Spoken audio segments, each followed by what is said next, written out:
안녕하세요. 박지영 변호사입니다.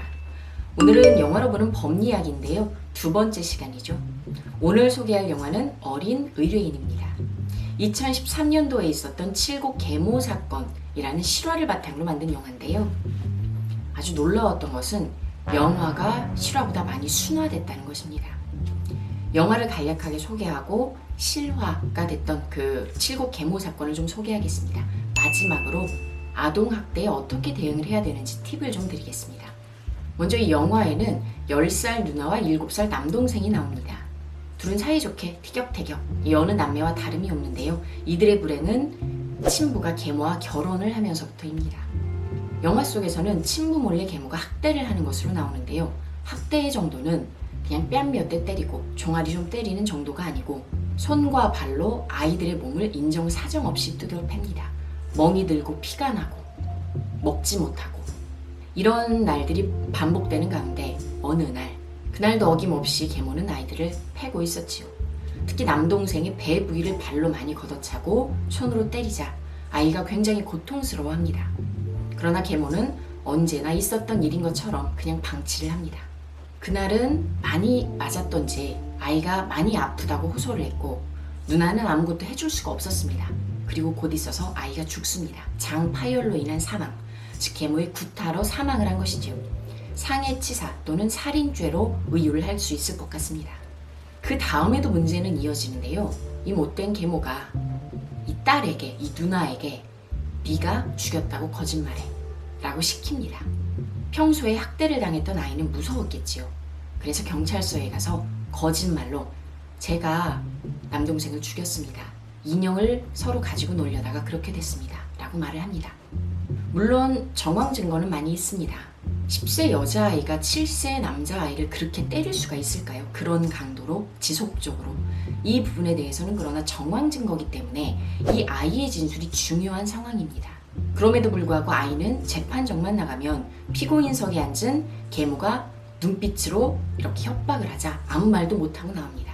꼭 실어증에 걸린 환자 마냥 그렇게 침묵을 하다 나오게 되는데요. 그 이후의 일들은 이제 영화를 직접 보시면 될 것 같고요. 지금부터는 칠곡 계모 사건을 소개하겠습니다. 영화보다도 더 드라마틱하고 더 잔인합니다. 실제에서는 12세와 8세 자매의 이야기입니다. 그리고 친부도 이 학대에 가담을 합니다. 8세 여자아이가 영화에서처럼 장파열로 사망을 하게 되는데요. 사망을 하기 전까지 청양고추를 억지로 먹이고 입속에 우겨 넣는 것이죠. 그리고 방에서 배설물을 해결하도록 하고 그 배설물이 묻은 휴지를 입안에 우겨넣고 그리고 큰 아이라고 해봤자 12살밖에 되지 않았습니다. 세탁기통에 넣고 돌리고 아주 잔인한 행동을 많이 합니다. 더군다나 친부는 막내가 그렇게 죽어가는 과정을 동영상으로 촬영을 하고 이를 빌미로 큰애를 협박합니다. 결국 큰애는 경찰에 가서 거짓 진술을 하게 되죠. 제가 여동생을 죽였습니다. 영화와 똑같이 정황 증거만 있을 뿐이기 때문에 아이의 진술이 중요한데요. 실제에서는 아이가 심리치료를 받는 과정에서 진실을 말하게 되었고 이후에 판사에게 탄원서를 쓰기도 합니다.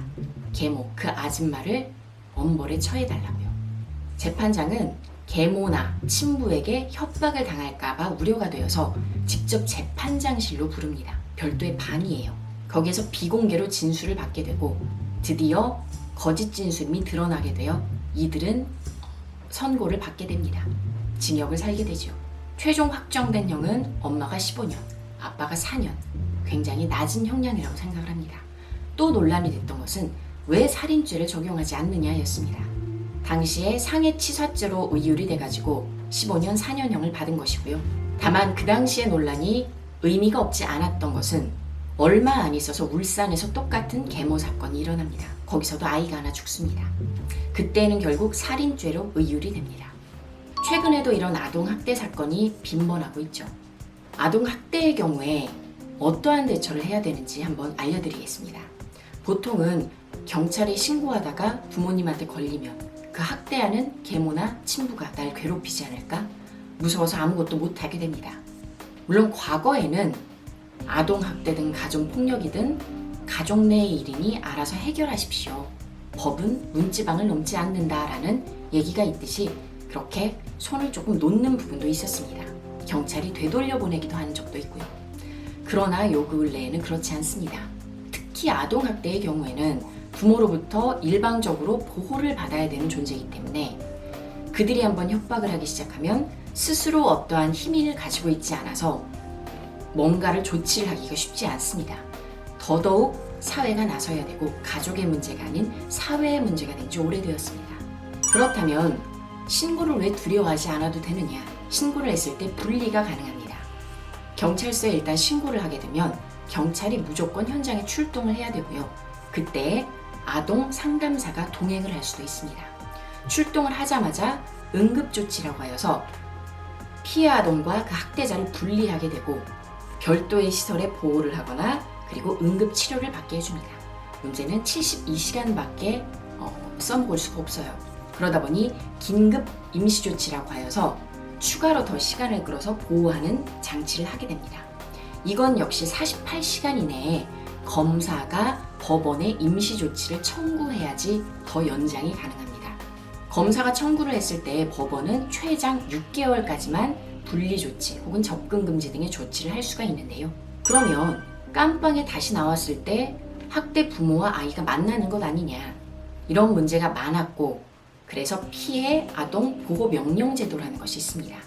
과거에는 3개월 단위로 연장을 해서 최장 4년까지만 연장이 가능했는데 이 문제점을 인식하고 법을 개정하여 올 10월부터 시행되는 개정법에서는 6개월 단위로 성년이 될 때까지 분리가 가능하도록 했습니다. 따라서 경찰 신고 시부터 성년이 될 때까지 학대 부모와 분리가 가능하고 접근 금지가 가능하고 별도의 보호시설에서 자랄 수가 있습니다. 그렇다면 학대 부모는 어떻게 되느냐? 이 칠곡 사건처럼 큰 사건의 경우에는 당연히 형사재판을 받게 되겠죠. 살인죄로 의율이 될 가능성이 높고요. 다만 이제 학대에 대한 개념도 잘 모르는 부분이 있을 수도 있고 그 죄질이 별로 나쁘지 않은 경우에는 검사가 판단을 하여서 가정법원으로 보내서 그냥 보호 처분만 받게 하는 경우도 있습니다. 접근 금지, 분리, 그리고 수강명령, 보호 처분 이런 내용들을 가지고 있는 건데요. 최장 1년 정도까지밖에 할 수가 없습니다.